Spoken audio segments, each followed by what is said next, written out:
सोचो, कल सुबह तुम उठते हो और न्यूज आती है एक नदी ने अपना रास्ता बदल लिया। ना अर्थक्वेक, ना वॉर, ना मेट्योर। हेलो दोस्तों, welcome back to our channel Mindflex academy. अगर तुम्हें भी ये अनबिलीवेबल लग रहा है तो एक सेकंड रुक कर वीडियो लाइक करो, क्योंकि यूट्यूब तभी ऐसी हिडन स्टोरी दूसरे लोगों तक पहुंचाता है जब तुम रिएक्ट करते हो। और सच बताऊं, अभी असली ट्विस्ट बाकी है। बस एक रिवर ने अपना रास्ता बदला और करोड़ों लोगों का फ्यूचर चेंज हो गया। इम्पॉसिबल लग रहा है, बट हिस्ट्री में ऑलरेडी ये हो चुका है। एक ऐसी नदी जिसने सिर्फ फसल ही नहीं, पूरी सिविलाइजेशन को जन्म दिया। इसी नदी ने एक देश को उसका नाम दिया, दुनिया की पहली मॉडर्न सिटी बनाई और फिर उसे ख़त्म भी कर दिया। ना तलवार, ना बॉम्ब, ना अटैक, सिर्फ पानी। Welcome to the story of Indus river. एक रिवर नहीं, एक सिविलाइजेशन मशीन जो बनाती भी है और मिटाती भी है। The impossible river. एक इंटरेस्टिंग बात, इंडस सिर्फ एक रिवर नहीं है, ये एक्चुअली पूरा रिवर सिस्टम है। इसकी 5 बड़ी ट्रिब्यूटरीज हैं, झेलम, चिनाब, रावी, ब्यास और सतलुज। इसीलिए इस रीजन का नाम पड़ा पंजाब, लैंड ऑफ 5 रिवर। और शॉकिंगली हर साल इंडस हिमालय से इतनी मिट्टी लाती है कि उसने पाकिस्तान का आधा फर्टाइल प्लेन लिटरली खुद बनाया है। मतलब ये रिवर सिर्फ जमीन पर नहीं बह रही, जमीन बना रही है। इंडस हिमालय की गोद में पैदा होती है। तिब्बत के कैलाश रेंज के पास सेंगे खबाब ग्लेशियर से इसका जन्म होता है। फिर ये भारत में लद्दाख से एंट्री करती है। अक्सर पहाड़ी नदियाँ छोटी होती हैं, लेकिन ये नहीं है। 3000 किलोमीटर तक बहते हुए लद्दाख, कश्मीर, पंजाब, सिंध को जोड़ती है और आज ये पाकिस्तान की नेशनल रिवर के नाम से जानी जाती है। लास्ट में ये अरेबियन सी में जाकर मिल जाती है। ये रिवर माउंटेन्स को काट कर वैलीज बनाती है। सिटीज रिवर के किनारे पर नहीं बनते, सिविलाइजेशन बनती है। लेकिन कहानी यहीं खत्म नहीं होती है। इसी नदी ने दुनिया की सबसे एडवांस सिटी को पैदा भी किया और बिना जंग के मिटा भी दिया।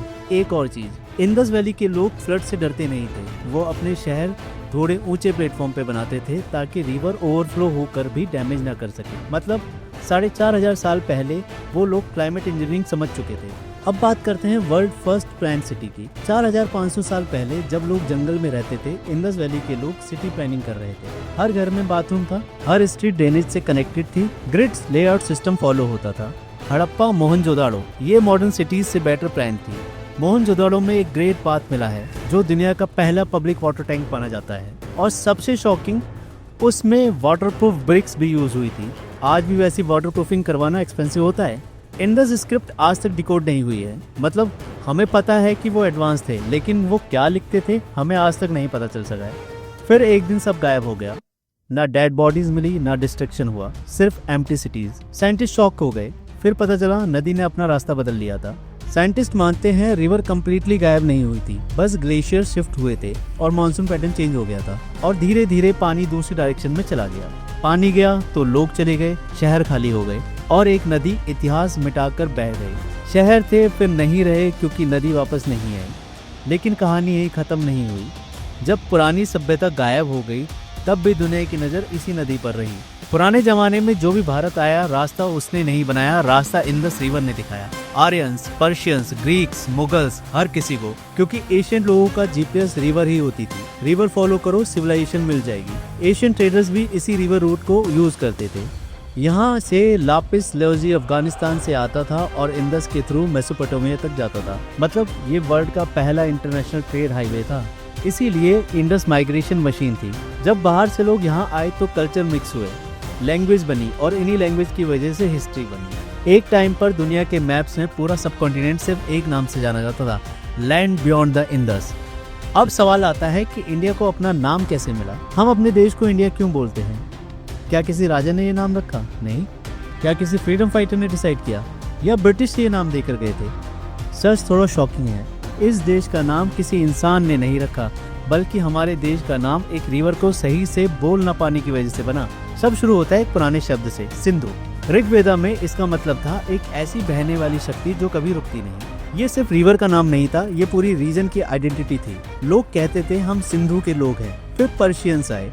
पर्शियंस लैंग्वेज में एक प्रॉब्लम थी, उन्हें एस बोलना मुश्किल लगता था, तो सिंधु बन गया हिंदू। और जो लोग सिंधु के पास रहते थे वो हो गए हिंदू। ये कोई धर्म नहीं था, ज्योग्राफी के कारण दिया गया नाम था।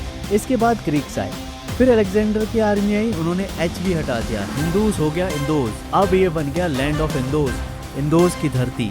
लास्ट में रोमन और यूरोपियंस आए, लैटिन लैंग्वेज में इसे लिखा गया इंडिया। और बस एक रिवर का नाम एक रीजन बना, फिर एक सिविलाइजेशन, फिर एक नेशन। मतलब समझो, ना किसी किंग ने नाम रखा, ना किसी गवर्नमेंट ने डिसाइड किया, पूरे देश का नाम लोगों के एक्सेंट चेंज होने से बना। इसीलिए पुराने लोग रिवर को गॉड मानते थे, क्योंकि उनके लिए रिवर सिर्फ पानी नहीं था, उनकी आइडेंटिटी थी। रिवर शांत तो लाइफ शांत, रिवर गुस्से में तो डिजास्टर ले आए। और शायद इसीलिए इस देश का नाम किसी इंसान पे नहीं, एक नदी पे पड़ा। लोग यहाँ रिचुअल्स करते थे, पानी को हीलिंग मानते थे, क्योंकि इस रिवर पे सर्वाइवल डायरेक्ट डिपेंड करता था। रिवर फेल हुई तो लाइफ फेल हुई। एंशिएंट वर्ल्ड का रूल सिंपल था, नेचर अगर कंट्रोल में है तो ह्यूमन सर्वाइव करेंगे। लेकिन ये सब पास्ट था।